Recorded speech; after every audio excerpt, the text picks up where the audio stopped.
Welcome to today's REI webinar entitled Educational Attainment as an Economic Driver for States, Regions, and Communities. My name is Jennifer Bruin and I am the project coordinator for the MSU EDA University Center for Regional Economic Innovation, which is also known as the REI University Center. REI is supported by the U.S. Department of Commerce, Economic Development Administration, and the Michigan State Housing and Development Authority. It was established in the fall of 2011 to support the identification, creation, and development of innovative economic development strategies that may yield high-growth entrepreneurship and job creation in distressed regions of Michigan. Each year, the REI University Center selects and supports several innovative economic development projects. These projects are led by experts in the field or by faculty at Michigan universities or colleges, and they are supported through small mini-grants to offset any costs associated with completion of the research and initiatives. REI has supported 17 co-learning projects in the past 2 years. Today you will hear Larry Good and Janine Laprade from the Corporation for a Skilled Workforce. They will describe their research, which builds on national educational attainment and economic growth, and that offers an analysis of Michigan efforts to promote investments in education and training that leads to sub-baccalaureate credentials tied to business and industry needs. It includes strategies for increasing alignment between economic diversification and growth, educational investments, and outcomes. Larry's focus has been on workforce and education policy reinvention, including creating market-relevant credentials, career pathways, and industry partnerships at state and regional levels. He served as president of CSW from 1991 to 2005 and has an MBA from Michigan State University, yay, and a BA in political science from Oakland University in Michigan. Janine has focused her research on the evaluation of workforce policies and programs. She has an interest in policies that support the development of both people and place-based strategies. Prior to joining the Corporation for Skilled Workforce, she developed education and training programs for the private sector and has an MA in higher education from the University of Michigan, that other school. So, Larry, Janine, you guys are on. Thank you both for agreeing to present today. And and we're glad you're going to take the time to share what you have learned in your co-learning experience. You have the screen and you have our full attention, so go ahead. Thank you. Thanks, Jennifer. Good morning. This is Janine Laprade, and I am the president of the Corporation for a Skilled Workforce, as Jennifer said. I do that in conjunction with still staying engaged in both research and learning and development work that we're doing. And CSW has been in operation for the last 20-plus years. Through the leadership of Larry Good and a number of my other colleagues, we've been able to sustain a focus on increasing economic opportunity and sustainable prosperity in cities, communities, regions, and states around the country. That work has had us focusing on the reinvention and reimagining of policies and investments that support the integration of work and learning and improved educational outcomes for the 21st century. As Jennifer said, that work also involves a combination of research, development, technical assistance, and evaluation, and we've been supported over the years through a number of grants and contracts with federal government, state and local governments, as well as through the philanthropic community. So I am being joined today, Jennifer said, by Larry Good. Larry, do you want to just say a few words? As Jennifer indicated, I'm the co-founder and chairman at CSW, and I'm delighted to be working on an important subject today that we'll dive right into. So, Janine? Great. So in terms of the research we're speaking about today, we really are focused on trying to learn from ourselves and then share with others what is known from a national perspective on the relationship between educational attainment and economic growth. And we're seeing in our work around the country that there are efforts in states and regions to have education become more of a driver. And so what we wanted to do was really try to get a better sense of, well, if educational attainment is a driver, what is that really looking like, and how does that relate to or compare with other drivers that economic developers may more traditionally be thinking about or focusing on in terms of their own work. So we're trying to look at what's going on nationally, but then also we've done an analysis of Michigan efforts to date in terms of linking education and training with business and industry needs, and we've also looked more closely at what kinds of strategies are actually in play that are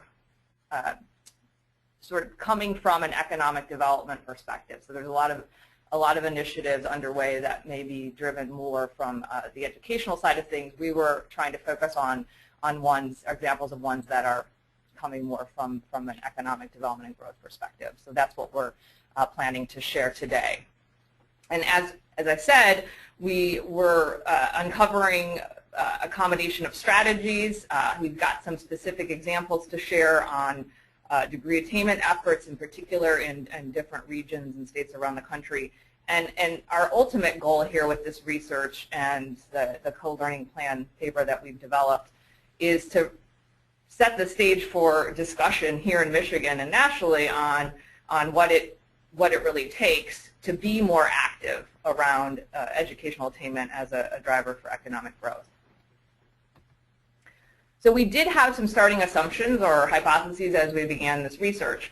We, again, based on a lot of the work we've been doing around the country, have learned a fair amount about what economic development strategies look like in relation to workforce development and community development strategies.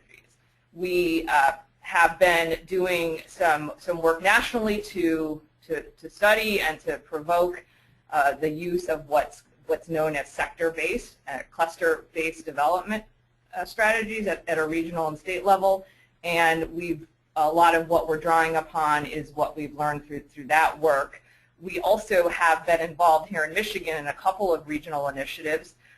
One was through the WIRED initiative that the federal government put into play a few years ago.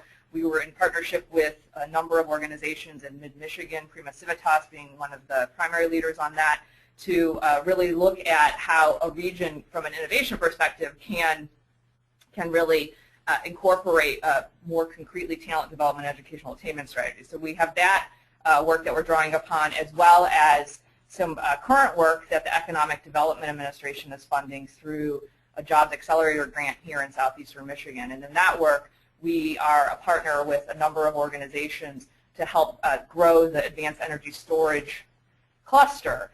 And again, the idea there is that it's a combination of economic development, business development strategies combined with talent development strategies. And we're working with a number of organizations, including two educational partners, Wayne State University and Macomb Community College, on that. So we have some sort of on-the-ground experience ourselves that we're drawing upon, and then looking at work that others have done. So as I said, our starting assumptions were based on that work and really looking at, well, what's the impact of different regions and communities making investments in both the people and places.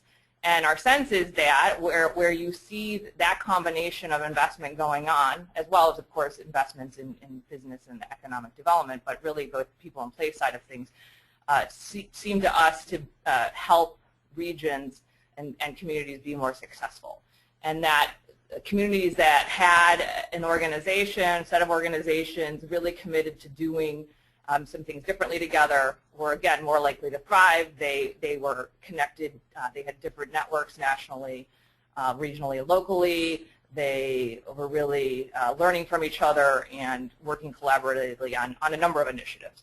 And we also have been seeing that there's increasing interest in better understanding what's the role of a different set of degrees and credentials in the educational attainment mix, and that we felt it was important for us to be able to study a little bit more and then share more about what we're seeing as the value of what we're calling sub-baccalaureate degrees and credentials. So Larry's going to talk a little bit about where we are in terms of this research and sort of the economic context, both nationally and Michigan. So it's hardly a surprise to anyone to see a slide that says economic change is underway, and that we're facing some uncharted waters as we navigate that. A term we've begun to use in our work is the term perpetual volatility, that events are going on globally today in a way that didn't occur 20 years ago or 30 years ago.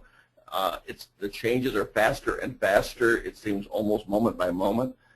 We're working with an explosive growth of information from when I was an undergraduate researcher. One went to a library and looked at a range of things. Today I can be overloaded on any subject with a quick click on an internet site, and trying to make sense of how you manage all the information. The technology options are changing faster and faster as we go along as well. And so all of those are combining to change the assumptions of how different industries work, how the economic propositions work. And as you look at that set of shifts, one of the linkage threads that the research suggests definitely holds together is that skills are central. That skills are a key part of economic security in the new economy. And that what we're starting to see is a bifurcation where those with advanced skills, those who adapt their skills, do better in the economy than those who don't. And regions that have concentrations of people with advanced skills do better than regions that don't. We've been through a period of both major changes in the economy overall, but compounded by a large-scale recession over a few-year period that we're now as a nation recovering from. As we look at that set of changes and the recovery from it, we're seeing a lot of variation. We see that there have been differing effects of these changes in terms of their depth of impact and the speed of the impact and timing of the impact, and they vary from region to region, from state to state. It varies among industries over how much the industry is faced with change and when it's faced with change. And it varies among workers. We're at a period where we've got an unprecedented large concentration of people who've been previously in the workforce and are now finding themselves unemployed 6 months or longer, and most of whom we're finding are not going back to work. They're not finding new jobs, and they never assumed they'd be in that situation. At the same time, we've got an incidence noted virtually daily of industries who are having trouble filling technical positions that they cannot find workers that have the right skill fit for. So we've got the nature of jobs changing, we've got the nature of the economy changing in really, really profound and fast ways. One of the threads in this new economy that is becoming clear is the idea that you can see clusters around innovation, and that there are centers of innovation which typically have a research university, typically have concentrations around certain kinds of industries. They wind up then with clusters of people with high skills, and that those are communities that really win. They're the leading edge communities. So an area like Silicon Valley would be the obvious prototype of this, but you see it in Michigan, in Ann Arbor. You see it in a number of other places where a pattern is emerging. One part of that pattern is that jobs in the innovation sector are growing disproportionately fast compared to other parts of the economy, 3 to 4 times as fast. And that when you look at sort of how those industries function, what you see is they're information-based industries, they're technology-based industries, and that consistently they're succeeding based on inputs of human capital, how well they can obtain and use talent to increase productivity, to develop new products, to really, with innovation being at the cutting edge, that's a highly human input required for that to be able to invent new products and create new markets. We also are finding in those kinds of communities that the kinds of skills that are needed vary, but that everyone does better in those kinds of communities, that even relatively low-skilled jobs pay more in an innovation-centered community than they do in other parts of the country. So you wind up with dramatic variation. We're also seeing that in an economy where innovation is where sort of the cutting edge of prosperity appears to be emerging, that you still need workers with varying levels of skill at a post-secondary level. There's been a number of pieces of research done that look at what have been called middle skill jobs, and making the case that there are a range of jobs for which a 1 or 2 year certificate or an associate's degree is the right level of education for somebody to be well prepared for a skilled job, all the way to increasing the number of people with doctorates and master's degrees in certain areas. So there's an array. And part of what we're looking at is these kind of clusters start to emerge that are around highly skilled work, is that places that don't have those clusters and regions and communities that don't have those are struggling to figure out how to avoid increased poverty, how to avoid lower standards of living. That's a challenge the state of Michigan faces overall. There's a national policy consensus emerging around the importance of increasing educational attainment as part of the economic recovery strategy across the country and what the new economy requires. Regardless of the variation that we talk about from community to community, I think the research and the emerging policy practice makes it clear that across the country we need an aggregate increase in educational attainment.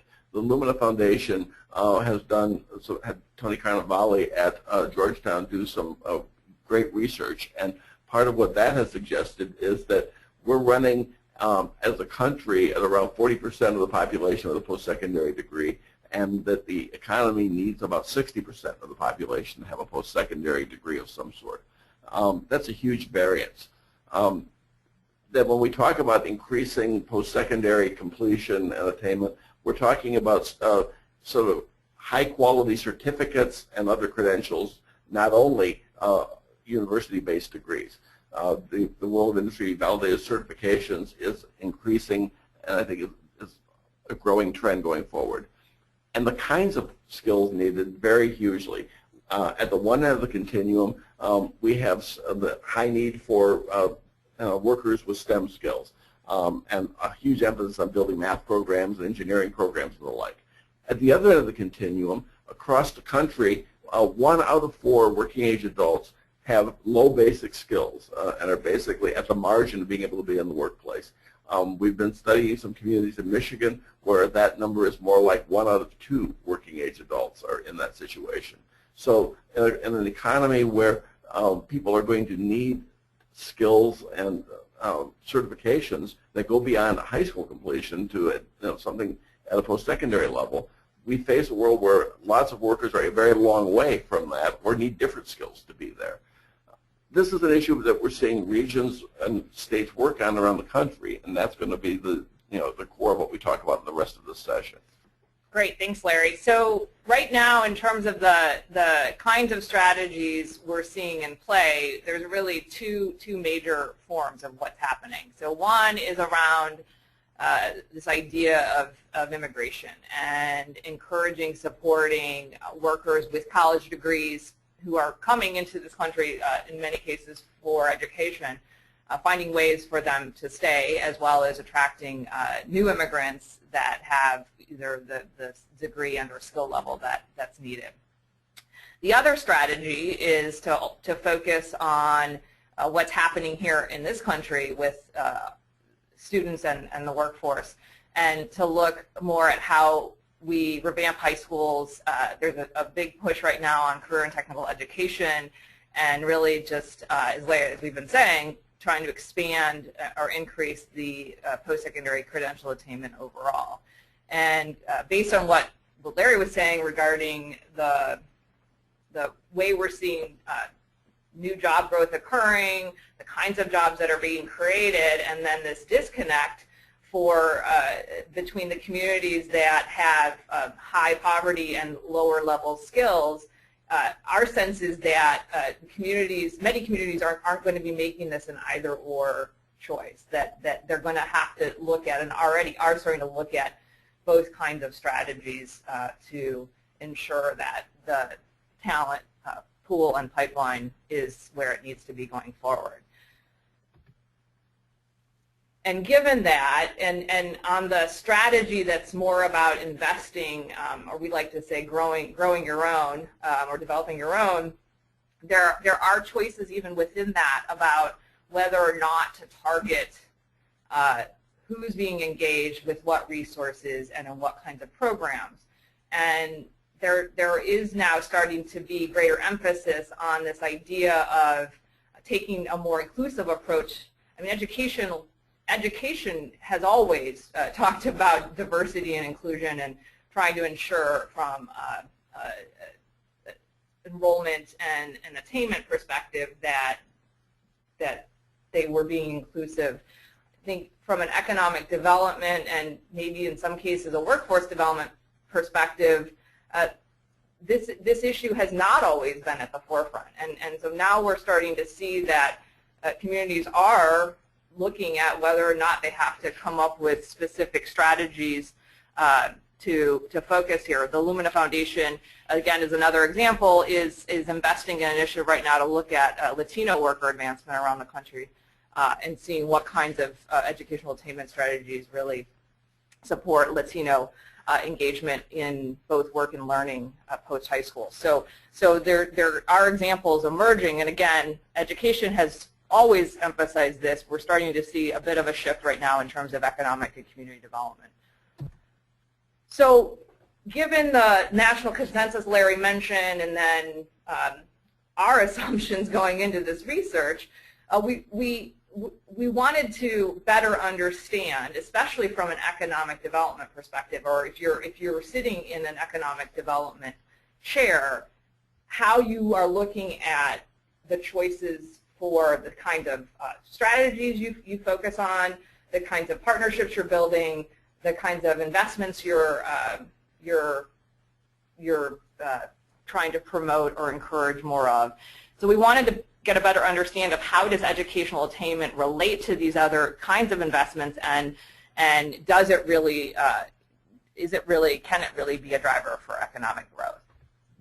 So we looked at what's been done over the last probably 5 to 10 years, really, around regional prosperity initiatives. And there was a recent piece done where there was a scan of about 10 different regions around the country to see what kinds of indicators they were using to drive or to guide regional prosperity. And so the clustering of that falls into 3 areas: the economy, the environment, and social type indicators and strategies. And of course, K-12 educational achievement as well as higher ed attainment were both in most every case represented as part of the economy or economic set of indicators.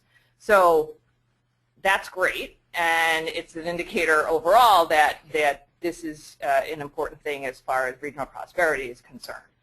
We also then looked more closely at what does it look like when you're not necessarily focused on the region, but when you're looking more at indicators like job and income growth. What are some of the factors that drive that? And here you'll see that educational attainment is one of a handful of key indicators. So again, this comes down to, in many cases, how much an economic development organization sees educational attainment as being something that's a priority for their organization partners in the region to really focus on in relation to some of these other levers. So whether it be looking at your investment mix in the community, what resources you have for small business development, what the broadband infrastructure looks like. The educational attainment is right up there. It's just a matter of whether or not states and regions, how they're balancing out investments, policies, and strategies in all of these areas.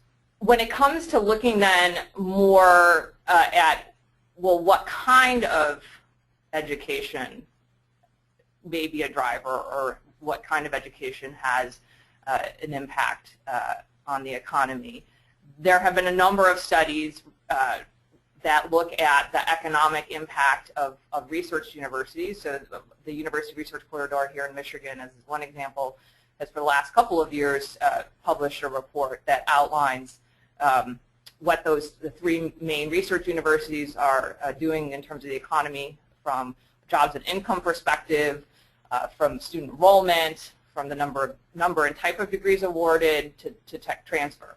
We're also seeing that kind of analysis being done with some community colleges. Again, Macomb Community College here in Michigan recently did some type of analysis where they were looking not only at the impact of their presence in the community and in the region, but also looking at some human capital impact. So they did an interesting assessment or analysis of what happens in terms of the likelihood that earnings will increase for folks in the community, how likely are folks to stay employed and build skills as a result of Macomb Community College's presence. So we have examples of these kinds of studies going on.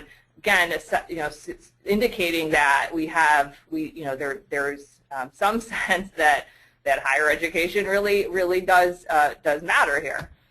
And then, of course, there's just looking at the individual and community level benefits. And so there's been studies done that look more closely at what happens when different kinds of investments are made in terms of education and what that means for individuals, families, as well as job creation and innovation more generally in communities. So given all of this, states and regions seem to be at a bit of a crossroads right now in terms of their both understanding of the relative relationship between educational attainment as a driver vis-a-vis some other areas, and then with some of the numbers that we're seeing, as Larry mentioned, in communities around Michigan and other communities around the country, there's real choices or questions around the level of investment that's needed and the type of investment and what it's going to take to move the numbers. So we're seeing that a lot of emphasis is being placed because of that on the continuum of educational attainment. So you have communities and regions looking at high school completion and college participation rates. You have a lot of focus right now on degree attainment and completion. And then you have some areas looking at skills and productivity measures as part of how they're starting to look at what's happening currently with the investments and strategies that are in play, but also looking at the data to figure out where to go next. Now, one of the things that we have been looking at in a region here in Michigan is how do you take this set of indicators and do a much more concrete or specific drill in so that economic and workforce development leaders, practitioners have more precise or different kinds of data to work with. I mean, these kinds of indicators and measures give you a more macro view of what's going on, but in terms of really using that kind of data to drive investment and strategy choices, we're seeing that there's a different drill-in or different level needed, and of course that requires a lot more work and a lot more engagement with educational partners as well as other organizations in the community who have access to some of these data. But that is a key piece that we're seeing is needed and to some extent missing in areas where they are trying to look at these data to help drive decisions around investment strategies and choices. So Larry's going to talk a little bit about where we are then in terms of the kinds of strategies for looking at educational attainment, and then we'll talk a little bit about the return on investment and where Michigan is in relation to that. In terms of the looking at the potential returns on investment, right now there's 4 different strategies that we're seeing in play, where some organizations have looked at some of the have done some research to say, well, if we were to take the strategy of focusing on improving post-secondary worker readiness, and we were to target that kind of a strategy in a few different areas, what would that return look like?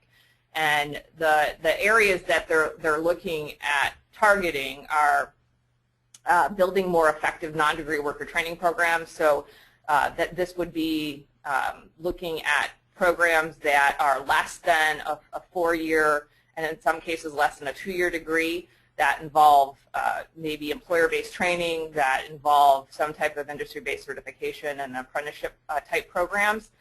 And then also looking at how to improve labor market outcomes for associates and other post-secondary education certificates.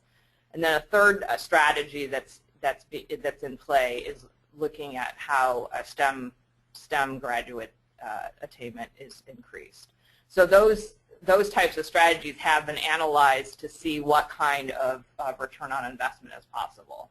And so I won't go into the details here other than to say that this research has been looked at a national level. It's been looked at the metropolitan area level, and it's also been looked at among more of a community level. So these are good signs that people are focusing on what the strategy and returns on the investment could be. And as you can see, they're significant regardless of what type of strategy you're taking, whether it's focusing at increasing STEM graduates or whether you're even just trying to add 1 extra year of schooling for anyone who's employed or engaged in the labor market right now. So with the proposition that there is a clear return on investment, a clear increase in GDP in countries and states and regions that succeed in moving the needle on educational attainment, in any of the ways Janine just talked about, we then looked at the question of what would it mean for that to become one of the drivers of economic growth in Michigan going forward, a more significant stage than it's at today. And in summary, and we'll be talking about this for the rest of the presentation, we're concerned that we don't see the same sense of urgency in Michigan we see in some other states around the country around this agenda. It will require an long-term commitment on the part of a combination of public and private leadership across different sectors to move an agenda like this, similar to really what we've seen done with the commitment to early childhood in Michigan, where a large coalition came together to say that that really mattered. We think the same level and breadth of commitment is going to be needed to move this agenda in Michigan. It will need to focus on unifying strategies. There will indeed need to be strategic investments made in educational attainment to be able to achieve it. There will also need to be accountability for results in a way that some in education haven't seen before. The community college world is very much focused on that right now. Where do we start from? And there's lots of indicators you can look at. We picked just a handful that we think are telling. One is, from building on an earlier slide, is the high school graduation rate. We've talked historically about that being a positive in Michigan, and we have 70% of those who, basically 70% of high school students graduate. That puts us 40th in the nation. What's scary is that percentage is down from what it was a few years ago, reflecting changes in demography within the state and in some immigration increases, other issues that have contributed to it. But we're not going up in that. And if you compare Michigan to states that are in the national leadership ranks on that issue, they're more than 80% or higher in terms of percentage of high school graduates. Similarly, if you look at 2- and 4-year degrees, the Carnevale data that I was referencing earlier, Michigan's 30th in the country at that among the states. We're improving incrementally, but not nearly at the pace it would take to get to the 60% goal that Lumina and some others have laid out as the challenge. If you look today at the states in the country that are leading the league in post-secondary attainment, they're over 50% now. So there's a fair gap of where we are as a mid-range state on this that's sort of struggling, not moving up in the ranks.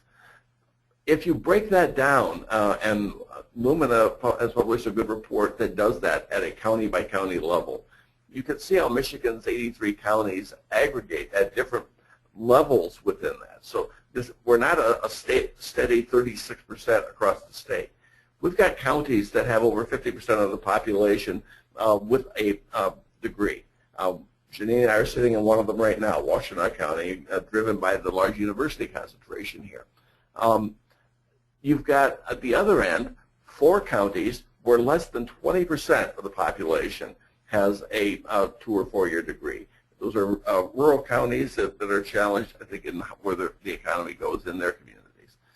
In between that, we've got sort of a bell curve between the sort of the 20%, let me say that differently. We've got a large concentration, actually, I wrote these in the wrong order. We've got a large concentration in the 20 to 30% range and a smaller number in the 30 to 50% range. So there's a concentration of counties that bring our number up, that are higher skilled places. They're typically going to have universities or strong colleges. They're typically going to have some diversified industry mixes along the way. And we've got a lot of counties for whom they're not in that economy right now. I mentioned the basic skills stat earlier. The national stat is 1 out of 4 working age adults have low basic skills. The statewide number in Michigan that we calculated in a project for the state a couple of years ago was 34%, 1 out of 3 in Michigan. And indeed, in some urban centers that we've looked at, it's 1 out of 2. So Michigan is not a league leader in educational attainment today. When you look at what others are then doing about their version of those statistics and their conclusion that about the ROI that we referenced a few moments ago, we see there are places doing some key things that I think are worth learning from in Michigan. And just some quick examples, and there'll be more in the paper when it's published. State of Oregon has set by legislative action and broad-based commitment across a range of actors a goal that 40% of the population will have a bachelor's degree or higher, 40% will have a 2-year degree or another credential that's less than 4 years, and 20% will have a high school diploma. That's a big increase at the higher ends from where Oregon is right now, and they're organizing a lot of strategies over how to move there. Washington, state of Washington created a statewide economic development strategy in the last couple of years around the innovation themes that Janine was presenting on earlier. And they looked at basically 4 or 5 drivers that tracked very closely with what was on the earlier slide.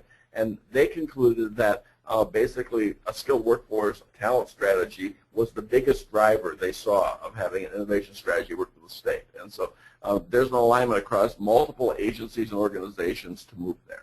And they've explicitly made it the lead economic development goal of the state.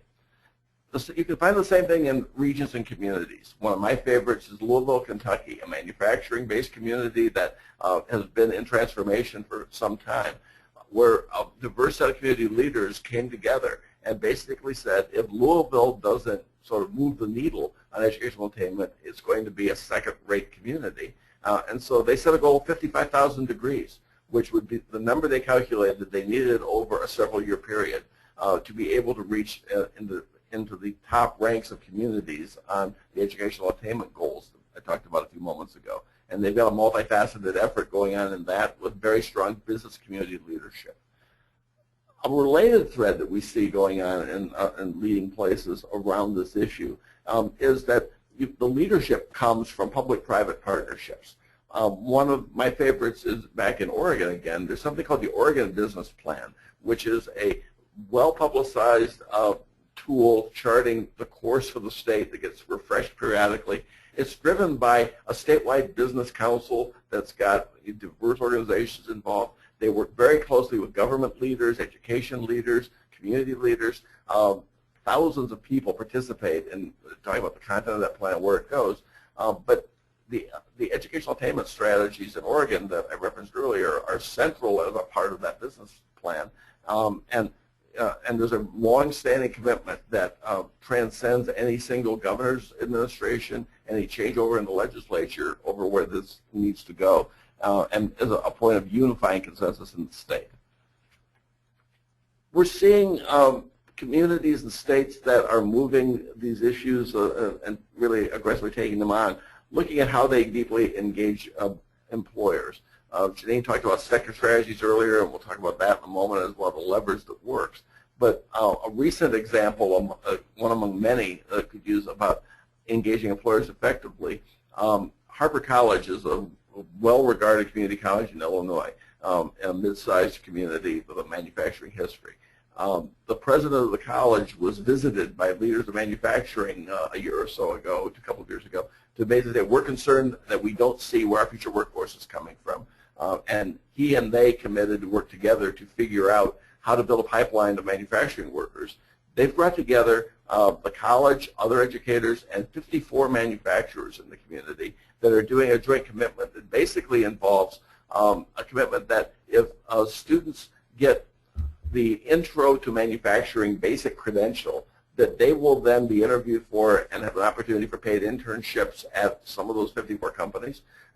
That will then iterate between what they do with the companies and ongoing sort of stackable credentials in manufacturing going forward. The take-up rate has become high. The participation of the companies is deep, and I think everyone involved feels like they're on a very different path than their community was before. These issues are being approached in ways where people integrate a number of strategies towards this end. In Minnesota, there's an initiative called Fast Track that is a combination of career technical education, accelerating adult basic education, doing a industry sector approach to really meet the needs of specific industry niches, where those threads have all been brought together to essentially ensure that companies that are in an industry cluster basically can find the worker skills they need, but that's done by building from low basic skills all the way up, and that all of that is connected contextually to the industry. It's done very rapidly. It's done very agilely, that the educational organizations work together in doing this, and there's a deep partnership with the companies. We see in other states beyond Michigan, particularly ones that have systems for their community colleges, a lot of innovation over how community colleges can maximize their role in economic development in their communities and really be leaders in skill building for technical workers. One model several states use is a center of excellence model. California and Washington and Minnesota are all examples of that. There are some others where specific colleges act as the lead college in the state in becoming expert around certain industries, certain occupations, and become a hub for others in terms of curriculum development, information sharing, working with the industry at a coherent level. One prominent one in the state of Washington right now is doing that in the alternative energy space, where they really are working with the energy industry to experiment with what skills are needed and how those adapt and go on. The learning there diffuses across the entire set of colleges around the state. There's lots of other examples. When you add them up, we see there being a series of levers that work. And a number of national researchers have basically laid out these, so I just wanted to summarize them because no one has to invent this from scratch. Working at an industry sector partnership level works. There have been very good, rigorous research studies that show it improves productivity and quality for employers, while at the same time improving earnings and employment for workers who are trained through these kinds of partnerships. Career pathway models are growing in momentum all over the country, and there's great experimentation going on over how to give people good information and good options from middle school through rest of life in terms of how learning connects to different career options going forward, and how one piece can build upon another into a flow for people in doing that in multiple directions. Combining work and learning, and models like the one example I gave from Harvard College earlier are becoming robust. There's many others. Janine mentioned apprenticeship models, internship models, ways of bringing context to learning and moving past the notion that learning is a predecessor to work, but rather saying that the two need to integrate over time. The large basic skills gap numbers I've talked about are being dealt with in a number of places, led by a model that the state of Washington conceived a few years ago called IBEST, which basically says you can combine teaching basic skills and technical skills at the same time. They literally put two instructors in the same classroom, one with each expertise, and they're teaching the basic skills in context of the technical skills, teaching them in sort of a just-in-time way. And what they're finding is that it's no more expensive to do that than traditional methods of having those separate classes with separate instructors, the basic skills gains are faster, that retain longer, and the number of students with low basic skills who actually achieve technical skills skill credentials is higher than traditional models. And finally, the last lever we wanted to note was about the whole idea of certificates and employer-validated credentials. A word I would stress about the sub-degree credentials is that they focus on competencies and really start to look at being able to say clearly, what does someone know, what skills do they have, and how do they know that with some confidence? How do employers who are considering hiring and promoting them know that with some confidence? There are indeed promising practices in Michigan to build on. We could do a very long list of the specifics. Our comment would be that the ones that exist are basically done as sort of entrepreneurial islands as opposed to being all connected together into a large-scale web of strategy. And that's the real difference we see between Michigan and other states. It's not that there isn't energy and concern. It's that it's not brought together to critical mass in the same way that we see in some other states. Quick examples, there's any number of university-college partnerships. Janine mentioned the University Research Corridor as an example. Both MSU and U of M have made deep investments in economic development partnerships in the metro areas they're located in, so have some other colleges. The governor's recent efforts in the Michigan Advanced Technician Training Program to bring the German dual education model to Michigan, the variation of the Illinois example I was talking about, where there's iteration between work and learning while the student learns. While we don't have a system of community colleges, our state community college association won a Kresge Foundation grant to establish a couple of years ago a Center for Student Success that really tries to help colleges in their network change some of their practices and work together on those changes to succeed. And across the state, we see any number of regional partnerships being brought together around this set of issues. The set that foundation collaboratives are supporting in Southeast Michigan are examples. Business-led partnerships in the Grand Rapids area, like Talent 2025. There's a number of regions in the outstate area. The Northwest Michigan area is one that comes to mind where there's long-standing partnerships. So there definitely are regional partnerships working on some of these issues today. What it's going to take to become a leader is several things. First is urgency. Michigan needs a unified strategy and a commitment to moving on this, and we need to be able to keep score. You can see in other states that they know how they're moving and what things are helping them get there. The governor's done a good job of bringing dashboards in the state government. We think there's another level that can be taken to around an integrated educational attainment commitment that spans the P20 arena, that brings that together in a thread. In the Oregon example, they literally are framing it as sort of a unified P20 strategy now, where they're really looking at that as one collective whole, one financing strategy. The question of how to increase becoming an innovation hub around this set of issues.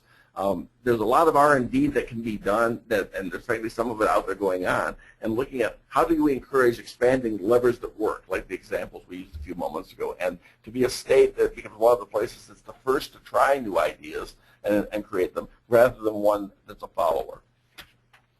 We've talked at a couple of points about the importance of community colleges, and we named this because in some ways the research university side is such a huge strength in Michigan that, as are some of the regional universities, but that the hidden piece of the post-secondary equation to a greater extent are the community colleges that don't get the same level of attention that the high-end universities and K-12 get in policy discussions, yet they're crucial. They're close to regional industries.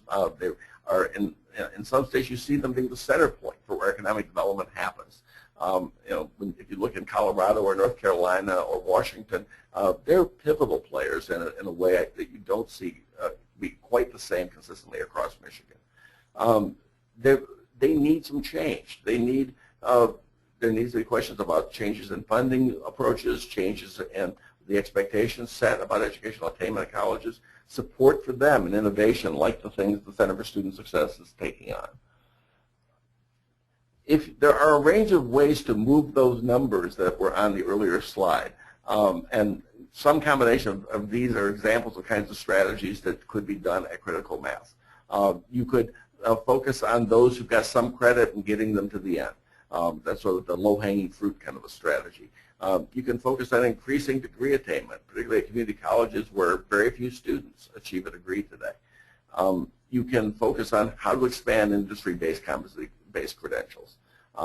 increasing how the basic skills, those with low basic skills succeed. Disconnected youth. There's a huge number of young people in the state that are neither in school or work. The data shows that if you don't get to them by about 25, you never get to them. They become you know, a huge societal challenge to deal with, a huge cost to deal with. The final basic thread that we would note is that to move an agenda like this, there's a question of how you align funding, especially in an era where overall public funding is tight. And so there's a few parts of that agenda. One is making sure that post-secondary education is affordable. We, as a nation and a state, are at a peak of how much is dependent on student loans. There's a range of ways to look at how to bring that down, and some strategies have been proposed. There are people who aren't eligible for financial aid at all, particularly adult learners in many cases, and how do we fill those gaps? We don't fund universities at a level that, and community colleges at a level that makes this easy to do. We're 39th in the country in university funding right now, and post-secondary funding. That's clearly not where you want to be if you want to be a top 10 state in outcomes. There are changes in how delivery is done, whether it's online learning, whether it's different other modes of delivery, to look at what are the choices for how productivity goes up. So all of those combine as an affordability agenda. There is a discussion that scares many, but it's underway actively in some neighboring states, including Ohio, over how do you link funding and performance. How do you base a portion of college funding on student progress and completion? How do you reward things you care about, such as those with low skills actually advancing? There are ways to tie performance funding into this mix that are worth debate and consideration, as other states are doing.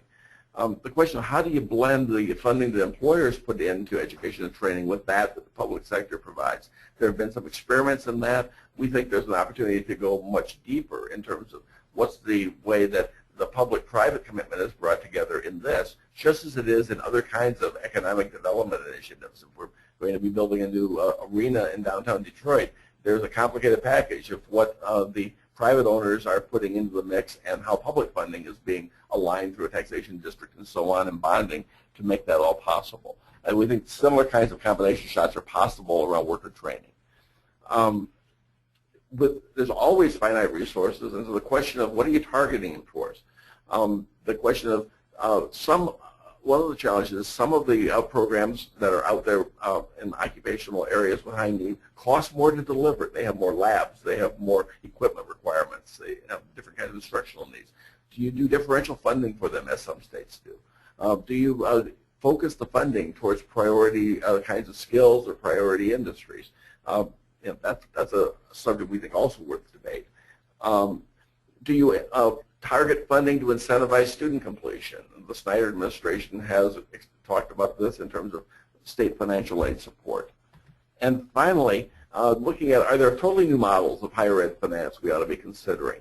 The legislature in Oregon recently created a pay it forward initiative that they're going to be doing some testing on, where the proposition is you pay no upfront tuition, but you commit to pay for 24 years, 3% of your annual salary is essentially a payback of what it costs for you to be there. So the idea would be over time, that would be paying for the next generations of people that are going to school. Obviously, there's a front-end cost to make that work, but the idea that user pays after they get the benefit under that model. And there probably are other innovative models that can be done. So we think there's a lot that can be done. We've used most of our time. I want us to stop and find out whether there's any questions anyone has before we conclude. So Jennifer, I think it's back in your court. Yep, I'm on right now. Please feel free to go ahead and type in the chat box or in the question box if you have any questions or comments for Janine or Larry. I do have a couple of, I guess, more comments than questions. This is a co-learning plan, and I'm privileged to be able to look at their co-learning plan as they're working on it, and so I don't probably have as many questions because I'm learning every time that I read a draft version that Janine sends to me. But while you were working on the research and putting this co-learning plan together, the MAT2 program came out, and I think Larry referenced it in one of the slides, and that's a pretty big program. I mean, that's a kind of a big deal in my opinion. I do have kids at the high school. Well, one, I guess, the other one graduated, but I have one there, and he's about to enroll, or he has enrolled in a technical campus, the Oakland Technical Campus program, and this MAT 2 is kind of a great additional piece. And I thought maybe, Larry, you could talk a little more about this if the webinar participants are not aware of this, because it is new. And I don't know if you know all the details, but I know enough to be dangerous, and I know the kind of models it's built upon. I think the part of the origin was that the governor did a economic development tour into Germany and really was exposed to the German models of technical education that are very deeply connected with the industries in the country, and was excited about the idea of how to apply that in Michigan. So what MAT 2 is being done, and I think Oakland and Henry Ford are the colleges where it's been first started, really involves 6-month iterations, essentially, if I understand the timing right. But it's iterating times where you're in school for a period of time, you then are working, but that's supported by the company that you're essentially becoming an employee of. You then are doing an internship, kind of a period of weeks or months, I forget, but it's iterating between time, I guess weeks, several weeks in school, several weeks at work, several weeks at school, several weeks at work. So it's a continuing iteration where technical skills are being learned and then are being applied very directly at the job site. I agree with you. I think it's an exciting model and an example of the kinds of things Michigan needs to be experimenting with going forward. And there's money involved. So these students are paid. They're paid by the companies during that time, and they get stipends while they're in school. Yeah, this is fantastic. It ties to different different ways of thinking about how you fund post-secondary while delivering contextual technical learning, which plays to 2 of the major threads we talked about. So that's one of the reasons we put it on the highlighted Michigan initiatives, because we think it really is a cutting-edge piece. Mm-hmm. And the students are committed to a 2-year job, right? They have to stay on for 2 years with that company. I'm wondering if that might cause an issue for students that have a very high GPA and that would like to get on with their 4-year degree. I wonder if that would I don't think so, because some... I think that the companies involved have already committed to student learning. Okay. And I think that you'll find a number of the companies involved will be very open to sort of what's the right tuition supports and time flexibilities that allow the 4-year degree piece to be combined with continuing to work. Yeah, right. I think that I'm pretty optimistic that that won't be a barrier. Yeah, and then they'll attain those higher level skills, understanding the theories and engineering, and be able to really kind of mesh it together, the hands-on that they had, and I think that's really fantastic. Yeah, and that's part of an overall big trend that adults and lots of young people learn better when they can apply what they're learning. Mm-hmm. And that what you're doing with the initiative we're talking about is exactly that, where you're getting very quick iterations of very concrete application of what you're learning, so it's not abstract. Yeah, I think your co-learning readers, when they get a hold of your co-learning plan, are going to be very surprised at the case studies that you have in there, the particular strategies from all different locations across the nation. I think that is going to be the best part of your co-learning plan, because a lot of us don't have time in our daily work to really look and find out what is taking place and how to put things into action. That's going to be good.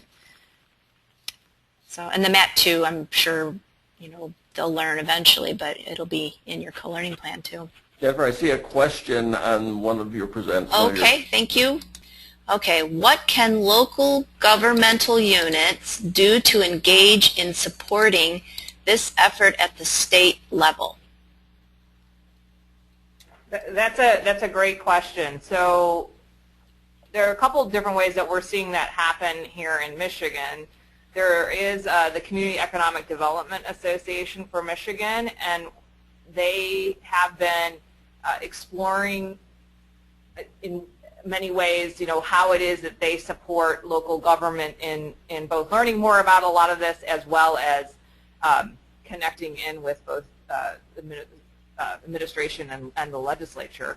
And we're also seeing that associations of counties and cities are starting to raise this up as a key issue. I just met with someone from the Michigan Municipal League, and it was clear that this is becoming more of a central theme and topic, and so there's more interest in learning and again connecting up to these associations at the state level and then administrations and legislatures.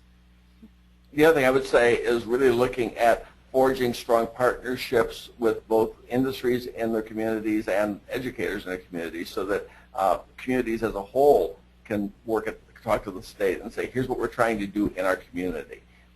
My observation in Michigan and other states is that when that's done well and there's a unified voice and strategy, you get different attention at the Capitol than otherwise.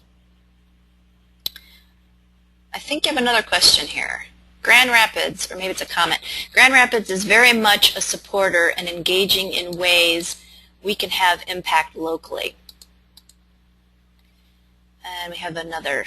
We are also exploring the possibility of developing a program to increasing educational attainment through targeted degree completion. Great. And what role can our Philanthropic. Yes, my box is so tiny I can't philanthropic partners play in this effort? They can play huge roles, and I mentioned the Southeast Michigan region. I know that in the West Michigan region it's been true as well. In Southeast Michigan, there are two sets of foundation collaboratives that exist where around parts of these strategies, and really trying to leverage their resource together towards moving these kinds of questions and seeing it as a major part of the economic development of the region. The foundation community, I think, is a strong player in this. I know the Michigan Council Foundations has made this an emphasis in their conferences and in their communication as well, and that a number of foundations have come together around this in different parts of the state. Right, and I think there's an interest in seeing how the community foundations could play a stronger role in all of this. There are certainly national foundations making investments, and figuring out how to engage the community foundations is definitely in play right now. One last, let's see. What parts are they engaged in? Are the community foundations? Or foundations? Both. Okay. So in terms of the foundations, our sense is nationally they're trying to invest in the research and development and the innovation, as well as making investments in helping states and regions look at the use of data, so aggregating data, really trying to push on some of those indicators that I was talking about earlier. They're also investing to some extent in pilot program implementation and evaluation work. And then in terms of like regional foundations, like the examples in Southeast Michigan I was talking about, investing in the support for coalitions that are working around issues to do the joint work, investing in sort of specific strategies to play that out to make them possible to occur, which sometimes may involve bringing an expertise into the community, or in providing match money for financial aid towards something.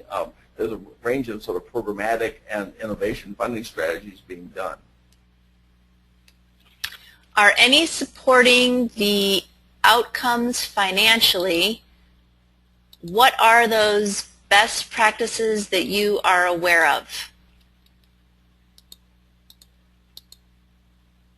So in terms of supporting the outcomes financially, it seems like they're on this very innovative end of things. There are some that are looking at funding models, or like what I guess this Social Innovation Fund is an example where they're actually trying to look at like the models Larry was mentioning, like how do we get the private sector, the public sector investments aligned, and what's the innovation for that and some of the returns. So I know that there's the social innovation model is being looked at in Detroit and southeastern Michigan right now. So that might be one way that.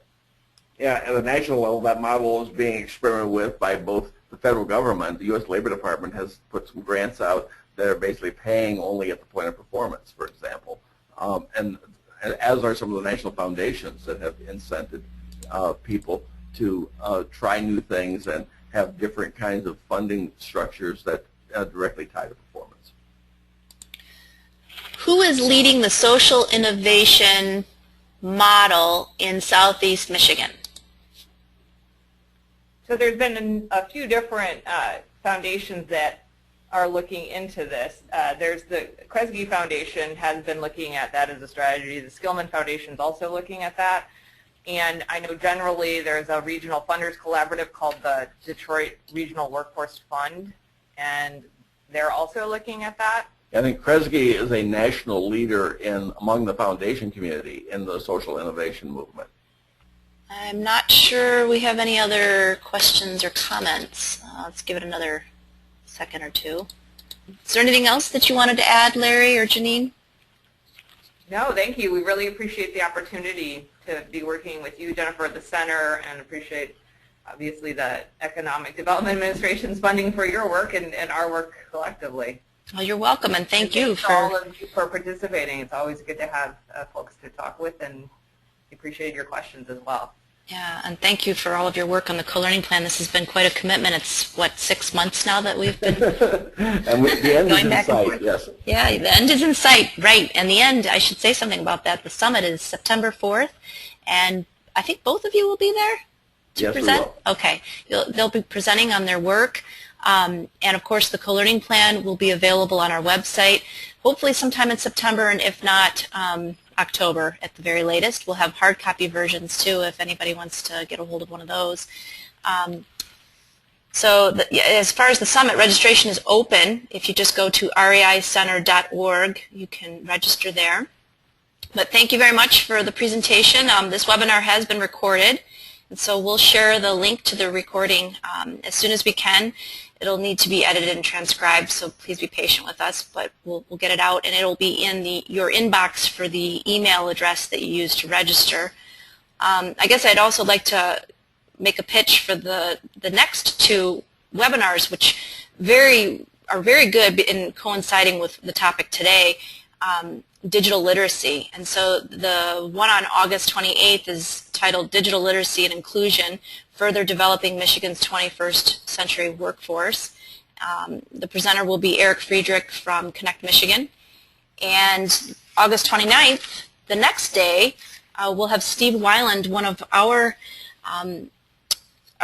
faculty here at MSU, and his is titled Online Post-Secondary Education for Workforce Development, Net Smart States and Students. Both excellent presenters and good content to their co-learning plans.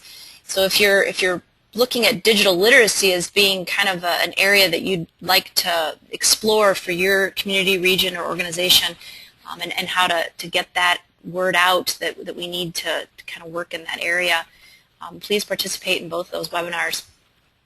Thank you again, Larry and Janine. I think we're done here, and look for the recording. We should be sending it out soon, and it'll also be found at reicenter.org. Thanks, Jennifer. Thank you. Okay, thank you. Have a good day. You too.